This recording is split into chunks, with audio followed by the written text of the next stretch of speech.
Let's try it like this. Say this out loud. Devil, you've held me long enough. That felt better. And the truth will set you free. Be seated. If you can. Stand up. Shout. You have something inside of you. Truth inside of you. It's an amazing thing, you know. The way that the devil gets us in these tight spaces and makes us think that the best part of our life is over and there's nothing we can do and we might as well not even try. When we say the devil is a liar, of course we don't mean that he runs around with a plastic pitchfork telling you stuff that you know on the surface to be untrue. The way that he operates is by deception, which means that the devil specializes in saying things that sound true. He's slick with it. He says it in such a way, watch this, that you don't even know it's him saying it. Because when the devil talks, it sounds like your voice, doesn't it? When the devil talks, it sounds the same way as when God talks, because it's happening inside of you. God doesn't speak to me through out loud voices. Neither does the devil. Except sometimes when I'm watching the news and stuff, then I hear him just like right out loud. Oh, guys. But apart from that, it's the devil's job to keep you from even knowing. You know, I used to read this verse. I'm going to give you an example of this, okay? We take the Bible and we want a verse of the day, and then we don't even read the whole verse of the day. We just want the half verse of the day, and we start going through Scripture like it's salad bars, and I don't like radishes. The problem with that is you'll hear a verse and think it's true, and it is true, but it's not totally true because it said, the truth will set you free. How many have heard that before? Just, raise your hand. And it didn't just say, the truth will set you free. I noticed some of you were with me when I was reading my passage. He said, you will know the truth, and the truth will set you free. But you have to watch culture, because the enemy will use language that is common in culture in order to get you to think you understand the concept that really you have become blind to the reality of. I told my kids the other day, stop saying that certain celebrities got canceled in my house.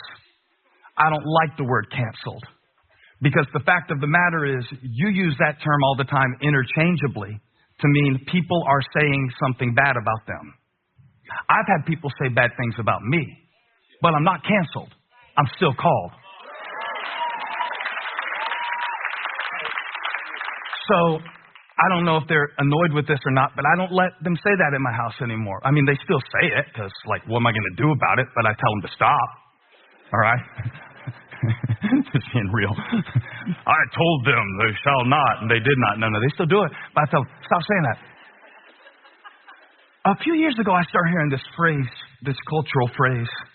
I didn't know why at first that it sounded good. It sounded good on the surface.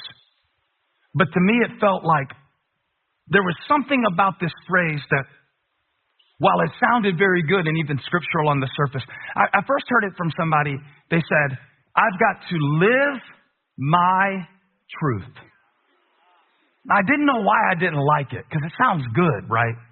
Be true to my values. I've got to do what I'm supposed to do. The more I thought about it, I started hearing it more and more. How many of you have heard this before? Like, I've got to speak my truth. I think that's good if what we mean by that is I've got to share the experiences that I've had in an honest way. I've got to face things that I've been through, and sometimes in sharing what I've been through that I used to be ashamed of, somebody else can be set free. I think that's awesome. And if that's what you mean when you say, live my truth or speak my truth, I think it's good. I think what bothered me about it was John 8:32, where Jesus did not say, your truth will set you free. Put it back up. Let's check just to make sure. Then you will know your truth. I think why I didn't like the phrase is because it made truth sound like shoes. It made truth sound like something that you can try on. It's too early in the year for this. I should be preaching something like, you can make it. Keep your head up. Do it. It bothers me because truth is not choosable. Really, when we say, oh, this is my truth, what we're talking about is our belief. There's a big difference between a belief and a truth. You don't believe me? That doesn't make it untrue. What if I believe that all tall people are arrogant? Because I met this tall guy one time, and he was kind of prideful and cocky. That's an experience. It's a personal experience. But that doesn't make it an absolute truth. And what I'm noticing a lot of in my own life, I'm not just talking about people or culture or others. I'm not just talking about magazines or books. I'm not talking about you and your house. I'm talking about me and my heart. A lot of times, it seems like I'm tempted to turn a personal experience into an absolute truth.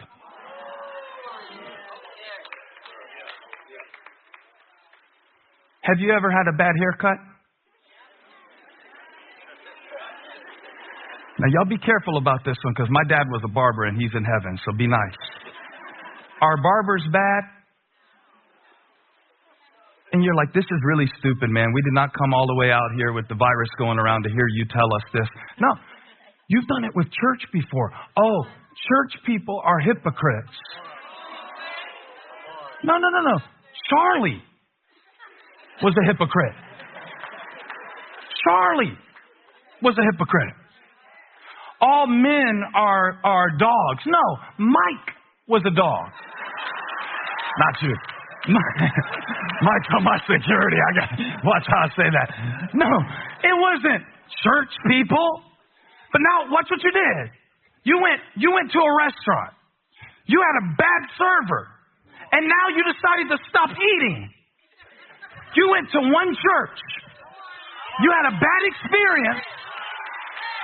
And then you stopped. Not you. You're here. I'm not talking to you. I'm talking to them.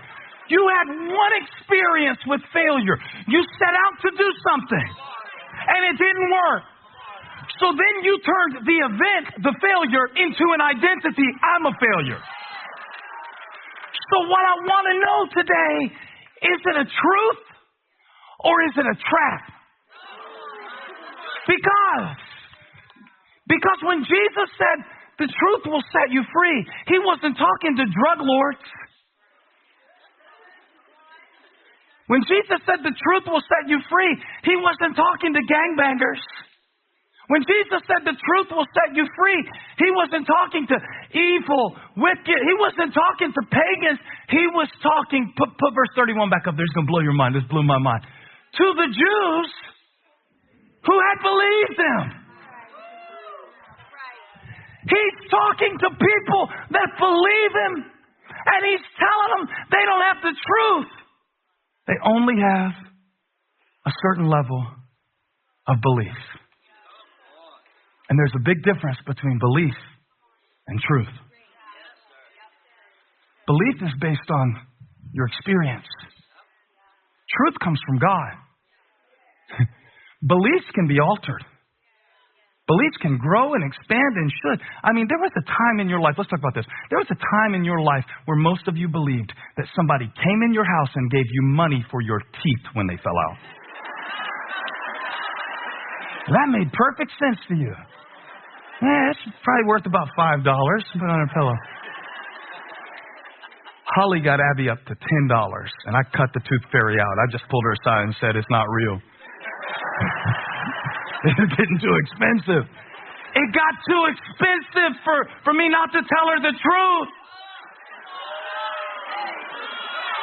And have you come to the point yet where it has cost you enough to be stuck in a belief about who you are and what life is and what they did? Has the devil held you long enough? Because for some of us, nothing in our life will change this year because we are not sick enough of the way it was last year.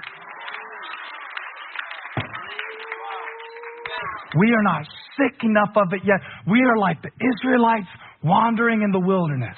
Now, I studied all about this scripture today that I'm sharing with you about these Jews who believed in Jesus enough to know that they were not immoral, ungodly addicts. This was not a case of them needing to give up their sin. It was a case of them needing to give up their story. There's a confluence in the text of what Jesus is teaching about and when he's teaching it. And I really want to teach more this year, okay? I'm fine to inspire you, but I sure don't want to get up here and just give you Christian cocaine that makes you feel high for an hour and a half and then just drops you off. I want to give you something that you can carry out of here and be strengthened in faith. I want to give you food that you can live off of for days. You can go back and study. So, one thing about the cliches that we quote is that when we understand the context, in this passage, Jesus is talking to the Jews who believed him, and he is challenging their belief that it doesn't go deep enough, which means they believed in his signs, but they did not commit to his teaching. They liked listening to his message, but it wasn't made flesh in their life. The people he was talking to are people like me and you, who believe in him. But he is telling them that it is possible to believe and still not be free. Indeed. It is impossible for you. This is one thing that we all have to understand. It is impossible for you to live in a sustainable way above the level that you are willing to believe God at. Because eventually you will either shrink your belief down to the level of your experience or allow God to expand your belief to the level of his promise. Which one is happening in your heart so far this year? I don't know yet, Pastor. It's only been a week. That's long enough. You know about a weekend. Are you shrinking what you think God can do, will do, is going to do? Are you shrinking your belief to the level of your experience? Or are you allowing God, watch this, to raise your experience up to the level of his power? Jesus is talking to the Jews who believed in him, and he said, if you hold to my teaching, you'll be my disciples. And then you'll know the truth, and the truth will set you free. I remember one January, I was a little boy, I walked in on my mom and dad. Oh, hold on. I walked in, my mom and dad were...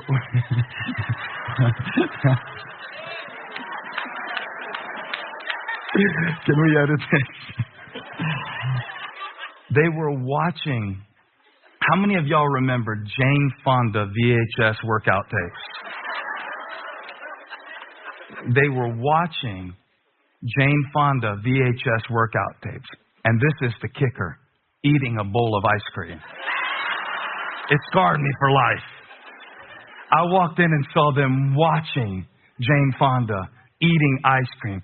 Will never forget that. Can't remember my kids' names most days. in the correct order. But I will never forget watching them watch a workout eating ice cream.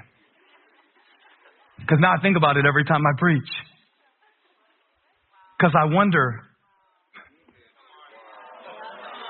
will this work?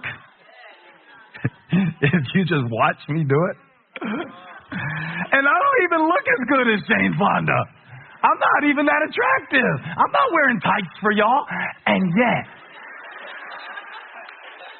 there is a sense in which we live. Now, this is the lie. This is how crafty the devil is. If you knew more, you could do more. He didn't say, if you would know more truth, it would set you free. He said, if you hold to my teaching, you will be my disciples. Then you will know the truth, and truth will set you free. So if I knew, I would do. No. If you would do, you would know. If you would do, you would know. How many of you have had the thought in the last 2 years, I just don't know what to do? You thought that. I don't know what to do. Everybody whose hand didn't go up when I asked that question, I need to have a consultation with you, either to cast out that devil of lying or to pay you to tell me the future. I'm going to ask again because I think y'all are asleep on me. How many of y'all have had the thought in the last, I just don't know what to do? Raise your hand. Raise your hand. Raise your hand. Raise your hand. Raise it online. Raise it online. All right. Yes, you do. Yes, you do. You know what to do with the truth that you have been given.